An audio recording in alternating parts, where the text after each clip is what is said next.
Jadi sesi kedua ini saya sampaikan bahwa usaha yang paling besar modalnya adalah keseriusan, niat yang sungguh-sungguh. Kemudian tadi lakukan dari modal yang ada, katakan tadi sudah saya bilang 100.000 ya apa ya.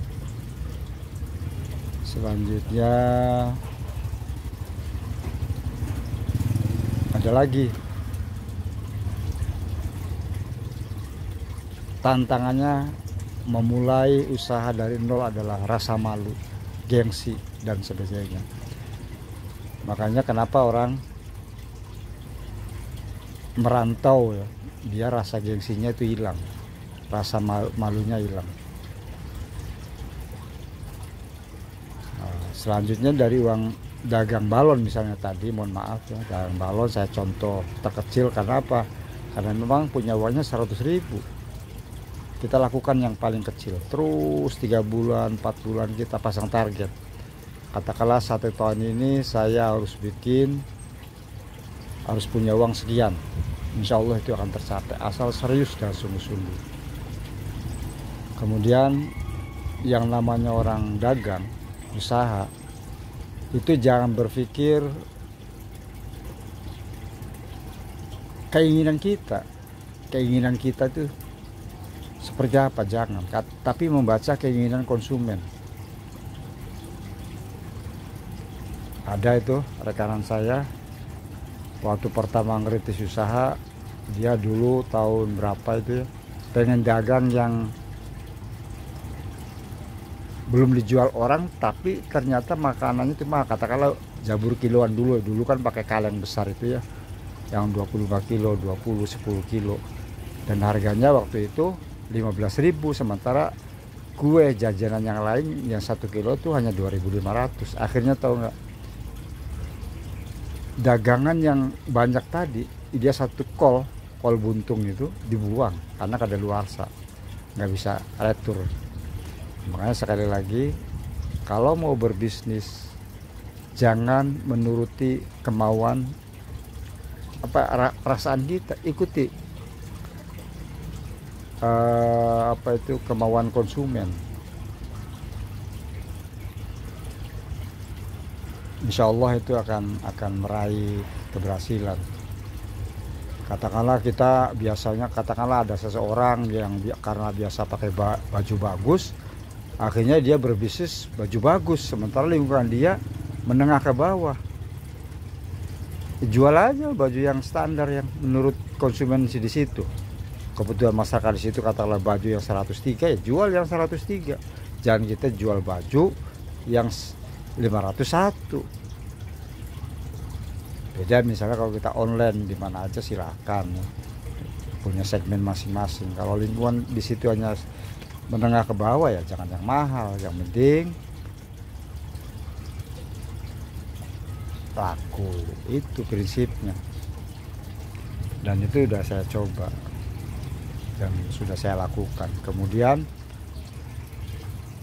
ketika mengawali usaha, andai kan nih kalian punya uang 25 juta misalnya, sekarang naik nih 25 juta,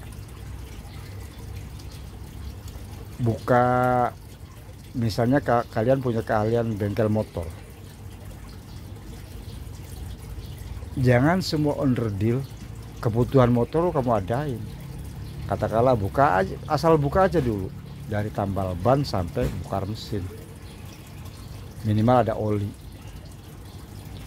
Dari situlah nanti kita akan tahu kebutuhan onderdil motor yang laku. Jangan semua motor itemnya kita beli onderdil tuh, akhirnya percuma. Jadi poin apa yang paling laku itu, yang cepat rusak ya? Biasanya kan orang yang kalau zaman sekarang itu oli ya, oli, penbel, itu mungkin yang paling laku. Ban ya, itu yang paling laku.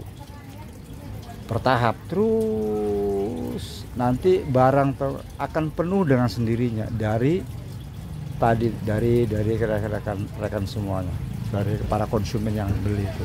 Dia akan tanya ini ada enggak, ini ada enggak, ini ada enggak. Akhirnya kita diadakan, dan diadakannya pun mengadakan barang jangan terlalu banyak, cukup yang penting asal ada 2 atau 3 biji, mendingan kita beli lagi. Begitu biar investasi kita tidak mandek di satu barang. Kenapa?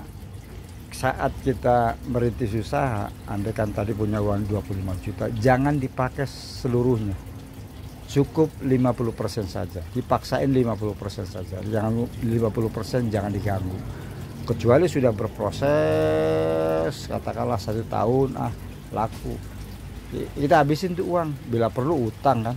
Kalau usaha udah lancar itu kan utang, tapi saran saya hindari utang. Demikian, semoga menjadi hikmah kita semua.